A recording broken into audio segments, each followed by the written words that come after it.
Welcome to Verdict Vantage, covering breaking news stories. Thank you for supporting our research. We would like to extend a trigger warning before we continue. Please be advised.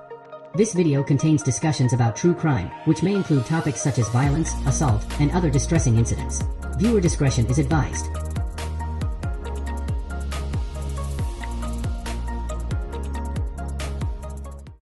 Verdict Vantage, thanks you for tuning in. Your support means the world to our channel. If you enjoyed this video, be sure to give it a thumbs up, leave a comment sharing your thoughts, and hit the subscribe button to join our amazing community. Stay in the loop on future updates by ringing the notification bell. And if you found this valuable, sharing is caring. Thanks again for being here.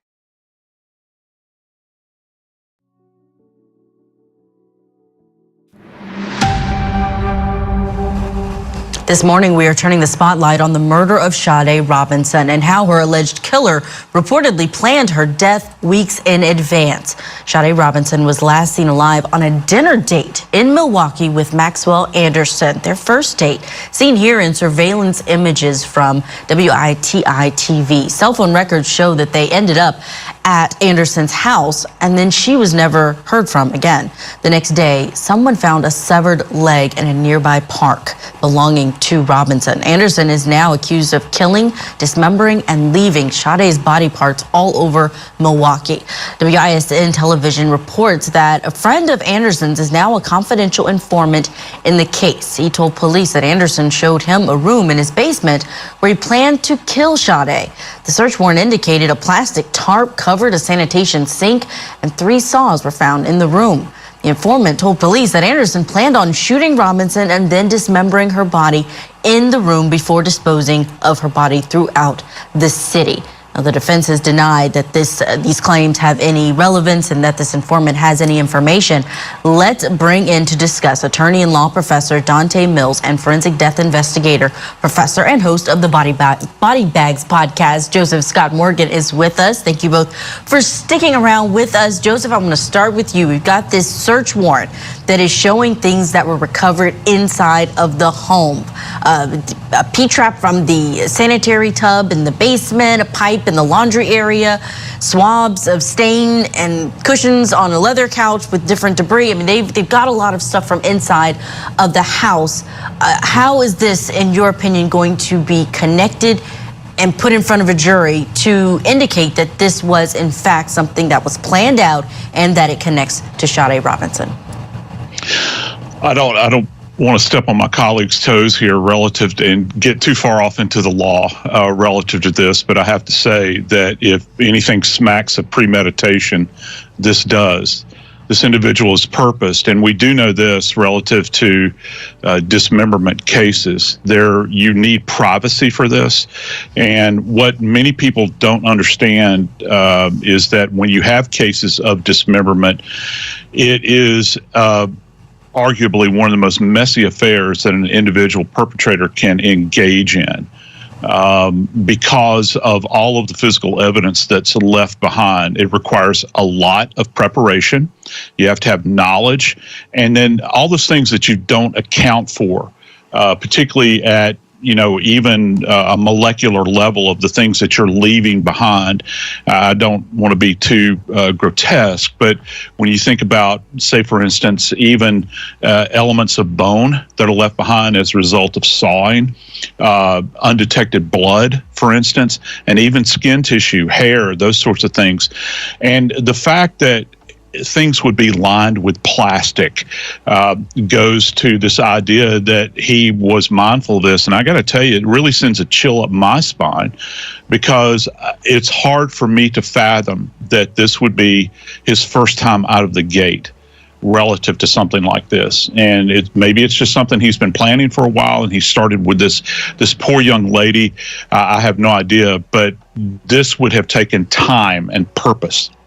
There are many people who are poised listening to see if there are going to be any connections between this defendant and any other unsolved cases, because even in his home, there was women's clothing that was located in the beams. There was this bedazzled compact mirror that seemed to belong to a woman. So there are these and names in a notebook. So there's this possibility, but we can't go there until we hear from police if they've got a connection. Dante, can you speak to where this defense is right now? Because you've got this informant, and that really could just finish off this case for the defense, but they are disputing that this informant is actually legit. Should the state even go there? They got a lot of evidence otherwise. He was the last person seen with Sade. Do you put this informant on the stand who may have credibility issues? I don't always have 1 to 2 hours in my day to actually prepare a meal and then clean up after. Sometimes. Absolutely, because what it shows, and I thank the professor for leaving me an avenue here, is the means, motive, and opportunity of the defendant to have planned this crime and to have the ability to carry it out. So you want to, when you're prosecuting a case, you want to make sure you have all of the pieces in place, especially as something as grotesque as this, as something as gruesome as murder, especially when you're talking about the possibility that there could have been other victims or would have been other victims. You want to make sure that this person, if he is responsible for this, does not have the ability to do it to anyone else ever again. And that means following through with every piece of evidence that you can. So you want to pair the fact that you had her cell phone ping at his house to show that she was there. And then you bring in this witness to talk about the layout that he had, where he had the plastic. He said in advance that he was going to do these types of things. It's disturbing that he had another woman's ID at his house, a 27-year-old woman. So you want to make sure that you have everything included in your case so that the jury hears as much as possible and they have everything they need to come up with a guilty verdict if, in fact, he is responsible for this, and make sure he goes away for a long time. Joseph Scott Morgan, how aggressively do you think detectives are following up on these leads? They're looking for the woman whose ID it was, the woman's name's in the notebook. Yeah. Are they aggressively going after this case, or are they really focused on Robinson, and if they are led to something else? I mean, inquiring minds want to know. Full court press here.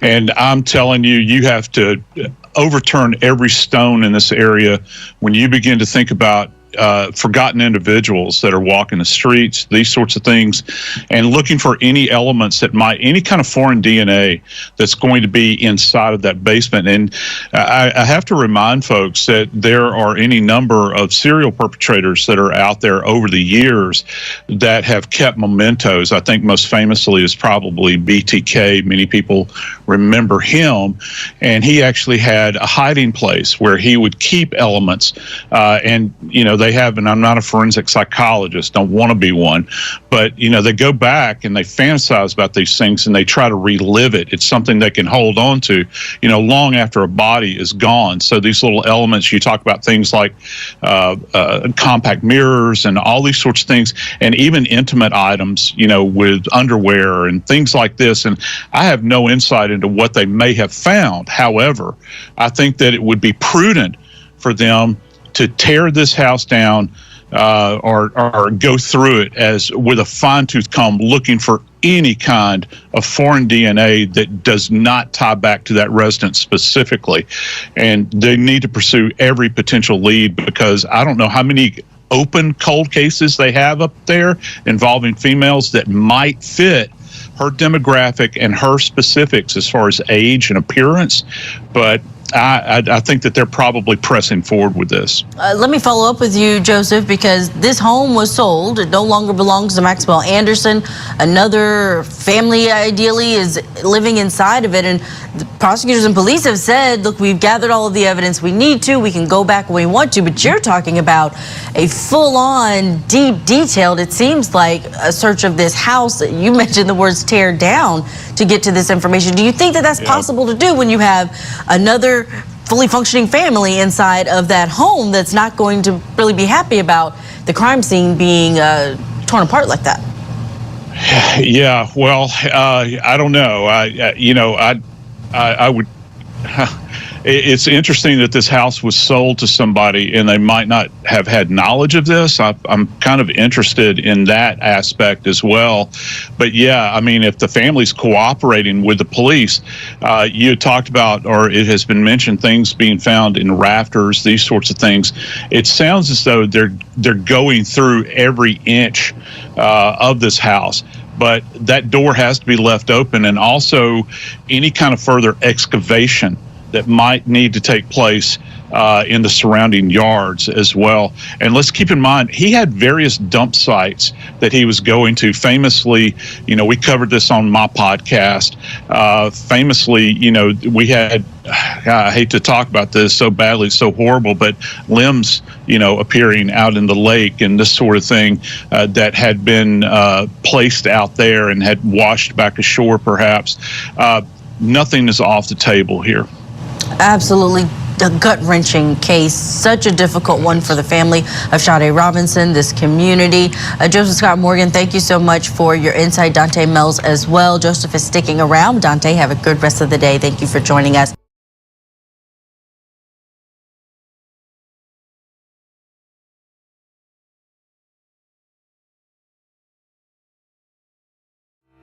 Informant. According to the warrants, the informant claimed Maxwell Anderson revealed a plan to kill and dismember Sade Robinson before the two went on a date in April. 12 News legal analyst and criminal defense attorney Dana Adams is here with us this afternoon to talk about this. Let's talk about confidential police informants. How often are they used? And we noticed in this particular warrant, police said they were familiar with this person and had used this person before. How often of a practice is that? Yeah, so confidential informants are one of the biggest tools in law enforcement's toolbox.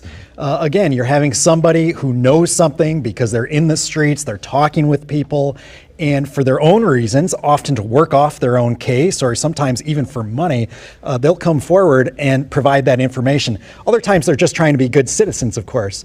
But in this case, having a repeat person who law enforcement knows that they've represented, have helped bring felony cases in the past, that's not unusual. It is unusual for a case like this, given just how unusual the homicide was. To have a confidential informant say, hey, this person admitted to me that they had a plan beforehand to commit this type of crime, totally unusual. To that point, knowing about this potential plan beforehand, is there any legal liability for this informant to come forward to alert police to this potential murderous plan?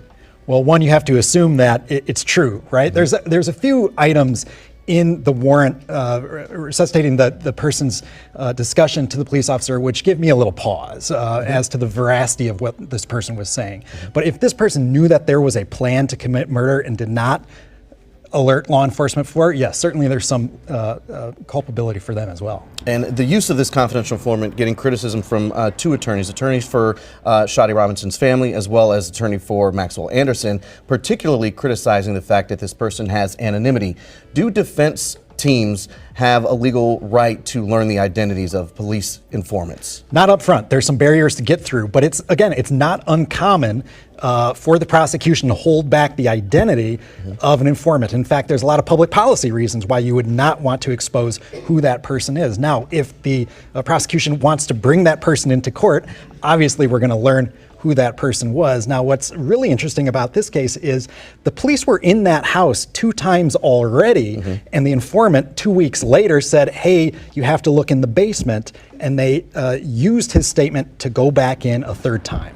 And that's something that gives you pause? Well, certainly. A big hole in this case for the prosecution is there doesn't seem to be any remnants of this dismemberment. You can think how gory and awful this would have been, and there would have been blood and other matter from the victim in the house, and so far as we know, there's been none found. All right, I want to pivot to another high-profile homicide investigation. That's the hotel death homicide.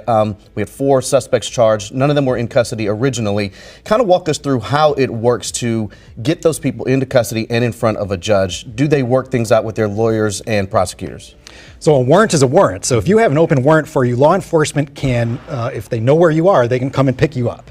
And so if you know that there's a warrant out for you, the best practice is to go to the courthouse and announce yourself. Hey, I'm here, I know there's a warrant. They'll take you into custody. Now, if you have a defense attorney, oftentimes you can call the out of custody intake court, and they can arrange to have that case brought up, and you can be heard on bail right then. And the best thing to do is to do that so that the court knows you're not trying to flee, you're not trying to avoid the case. You know that there's a case, you know you have to have bond set, and that's your strongest argument. That could work in a defendant's favor by turning themselves in. Definitely. All right.